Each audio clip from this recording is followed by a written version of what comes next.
aqui, olha. Olha o que eu faço. Olha aqui pra mim, quem é Lucas? Não, ei, sem gaguejar. Você vai falar pra mim quem é Lucas. Quem é Lucas? É o marido da vizinha.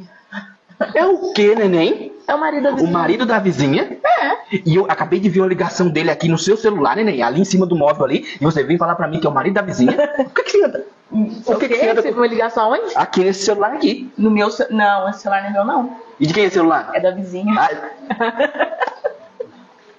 É dela, sabe? O moço tá mexendo a energia dela, perguntou se podia pôr pra carregar aqui em casa. Mas não, pode. Pode. Então, é dela, não é meu, não. É dela.